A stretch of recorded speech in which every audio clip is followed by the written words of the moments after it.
everyone. Today we are diving into one of the most intriguing and controversial novels of the 20th century, Anthony Burgess' A Clockwork Orange. It's a story that forces us to think deeply about human nature, free will, morality, and the role of society in shaping our behavior. And at the center of it all, we have a disturbing yet fascinating character, Alex. Alex is many things: a delinquent, a criminal, a violent youth, but also, at his core, a philosophical puzzle. Through Alex's experiences, Burgess explores profound questions about morality and free will, asking us to consider what it means to be truly human. Today we'll analyze Alex, explore the philosophical concepts that underpin his journey, and examine the emotional impact of this dark, dystopian tale. So let's begin by answering a simple but essential question: who is Alex? At the start of the novel, Alex is the leader of a gang of droogs, indulging in ultraviolence, theft, and other sadistic activities. He seems to take an almost artistic pleasure in these actions, treating violence like a performance. This is immediately apparent when he says, "What's it going to be then?" This question, repeated throughout the novel, is not just an opening line, it's a philosophical dilemma.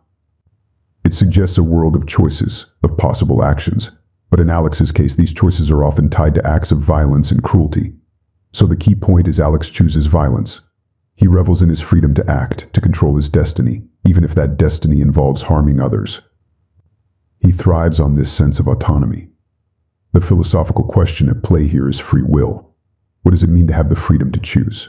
Is it still freedom if the choices we make are immoral?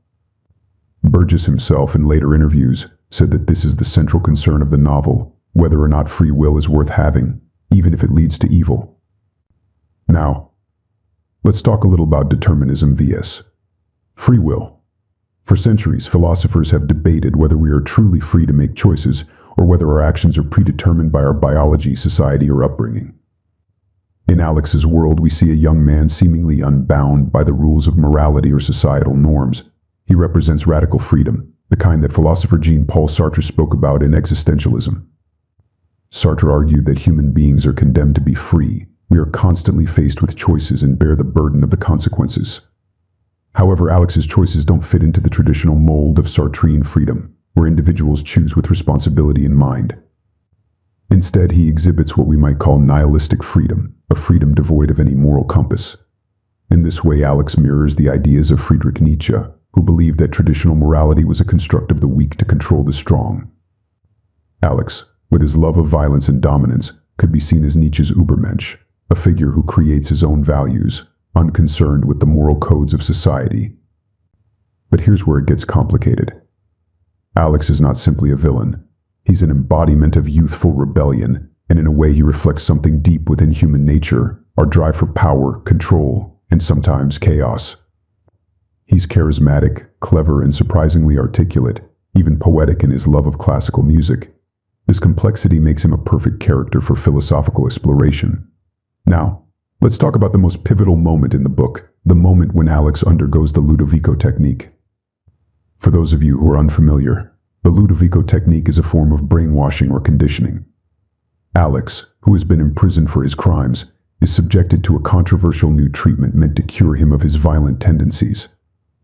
He's forced to watch horrific acts of violence while being injected with drugs that make him feel intense physical pain. The idea is to create an association between violence and suffering, making it impossible for him to choose violence ever again. Here's where the philosophical stakes of the novel skyrocket. The Ludovico Technique effectively strips Alex of his free will. He's no longer able to choose between good and evil. Instead, he's programmed to choose good because violence now causes him unbearable pain. But here's the moral and philosophical dilemma. If Alex can no longer choose evil, is he still truly good? Can morality exist without the possibility of immorality? This brings us to a central theme in the novel. What does it mean to be human? Burgess seems to be saying that being human is not just about acting in a socially acceptable way, it's about having the capacity to choose. In this sense, Burgess echoes the thoughts of philosophers like Immanuel Kant, who believed that moral actions only have value when they are chosen freely, out of duty, rather than coerced by external forces. If Alex can no longer choose to act violently because of the Ludovico Technique, he's not truly choosing to be moral, he's being forced into it. His humanity, in a sense, has been taken away. There's a particularly memorable passage in the novel where the prison chaplain says to Alex, "Goodness is something chosen. When a man cannot choose, he ceases to be a man." This quote is at the heart of the novel's philosophical exploration. It's a stark reminder that free will, even when it leads to evil, is essential to our humanity. Let's pause for a moment and reflect on the emotional impact of this scene. I think what makes this moment in the book so moving is the sheer helplessness of Alex's situation. Here is a character who, for better or worse, was in control of his choices, and now that control is gone. There's something profoundly disturbing about watching someone lose their autonomy, even if that person was once violent and dangerous. The novel forces us to feel sympathy for Alex, even though we are repulsed by his actions. This emotional tension is a hallmark of Burgess writing. One of the most thought-provoking aspects of this novel is that it makes us question the very foundations of our legal and moral systems. Should we prioritize reform over punishment? Is it ethical to strip someone of their ability to choose, even if it makes them good in the eyes of society? These questions are at the core of A Clockwork Orange, and they resonate with contemporary debates on criminal justice, rehabilitation, and human rights. Philosophically speaking, Alex's transformation, both as the violent delinquent and the reformed clockwork, speaks to two opposing views of human nature.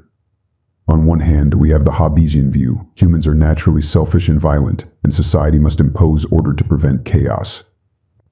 On the other hand, we have the more Rousseauian perspective, which suggests that humans are inherently good but are corrupted by society.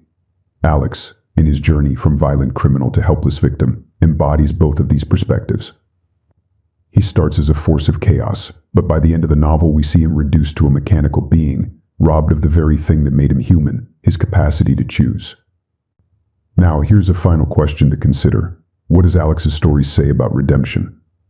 By the end of the novel, after Alex is cured and free from the Ludovico Technique, he begins to feel the stirrings of his old violent desires. But something is different. In the last chapter, we see Alex reflecting on his life. He imagines a future where he might settle down, have a family, and leave his violent past behind. This moment is subtle, but it's significant. It suggests that maybe, just maybe, Alex is capable of change, not because he's been forced to change, but because he has the freedom to choose a different path.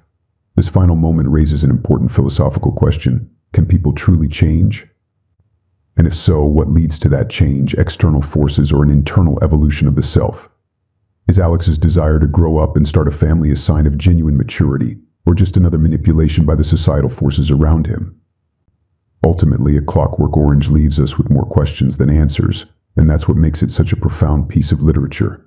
It challenges our assumptions about free will, morality, and what it means to be human. And through Alex, we are forced to confront the darkest parts of our own nature, asking ourselves, what would we do if we had the same freedom? Would we choose good or evil? So as we close, I encourage you to think deeply about Alex's journey. He's a reflection of the struggles we all face between our instincts, our desires, and the constraints of society. And he reminds us that at the heart of it all is the power to choose, for better or for worse. Thank you for joining me today on this exploration of philosophy in A Clockwork Orange. I hope this discussion has sparked some new thoughts and ideas. Be sure to like, subscribe, and share your thoughts in the comments below. Do not forget to press the bell icon. Until next time, stay curious.